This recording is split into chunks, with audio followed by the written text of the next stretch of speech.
Hey YouTubers, here we are with our Fuji x100f. So this is a generation number 4 as indicated by the letter F. Then you have the T just before and then the S and obviously the X100. So I want to talk to you a little bit more about this X100f from Fuji.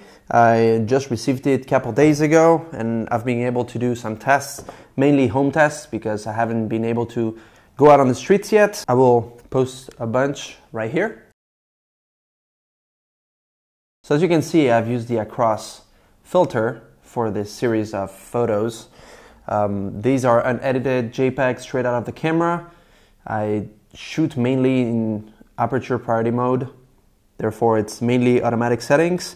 You can see that the ISO is pretty high here, but it does add to the grain of the across filter, which adds some beauty to it, and that's actually why I like across that much. Alright, so this little beauty here, as you can see, the form factor is very small. I believe you've seen that in many other reviews. Basically, my favorite things to do with the camera is going out and shooting in the streets. So I used to have my X-T10 here. Beautiful little camera. I bought it a few years ago. And I have my X-T2, right? These are great cameras all around. Fantastic. Now, why did I choose the X100f over, for example, the X Pro 2, where I could change? I have a bunch of interchangeable lenses here, and you could ask yourself, why would I take that over the other one? Well, it's mainly a personal preference here, obviously. Everyone can choose whichever he prefers. The thing with this camera is the shutter noise, the sound, because it's a leaf shutter, so you can hear, here I'm gonna do a test just to see if you can hear this, next to the mic. There you go. That's the shutter of this camera. As you can tell, it's very, very, very silent, and that's fantastic. Why? I like to do weddings. I do a lot of wedding photography, and I like to do street photography. Now, when you do street photography, you don't want to go around with a bulky. Obviously, the X-T2, for example, is way smaller than, say, DSLR, Canon, or Nikon. Big mofos, excuse my French, but it's true, they're actually way bigger. So that's also the reason why I came to a mirrorless system, is because it makes it way easier to take this around. I personally chose this new leash from Peak Design. It's fantastic, great details, works great. So you can just attach it and then off you go. Well, you know that. Or you can just go and check some reviews from Peak Design to see the new leash, which is great, okay? Now I put that one on and I just go and hit the streets, and that's about it, you know? All you have to do is take your camera, which is literally the size, you see, of your hand, with the lens on. So unless you put a hood, the lens is small enough and unobtrusive enough to not be in the way. So you can put it in, you know, in your hoodie, in the pockets of your jacket, or even just, you know, put it here to hang. That makes it really, really, really, really nice to have. I wouldn't think it would be that nice. Then the next thing we have here is the EVF and OVF, so the hybrid viewfinder.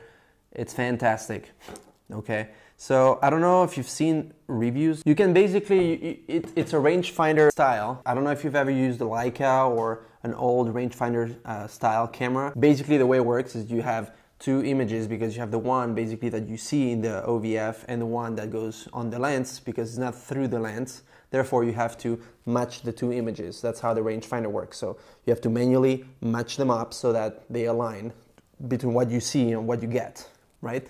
So this one is basically, you have the parallax handling automatically by the camera, which is pretty cool. And you can also add a little screen in the corner. I'm sure you saw that in many reviews. I'm not going to spend a lot of time on that, but it really adds up to it. It adds that little thing where you can actually see the exposure, you can compensate, and it makes it really quick to shoot. And it makes it great to compose on the streets or even a wedding, where you can see someone coming in the frame and you can just stop and freeze the moment exactly when you want, get the decisive moment without having to look around, you know, like you would do on your EVF.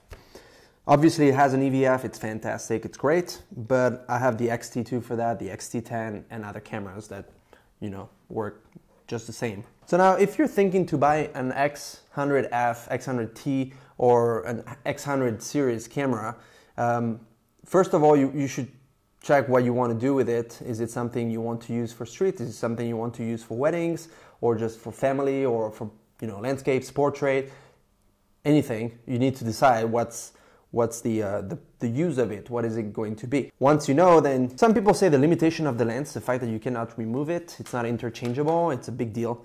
I personally don't see that as a problem at all, because it just forces you to be creative. You go on the street, or you go on a family reunion, or on a wedding, or even for landscape, it's fine. And then that's what you get. That's all you have. So you want to leave home and just go get some photos, you know, get out.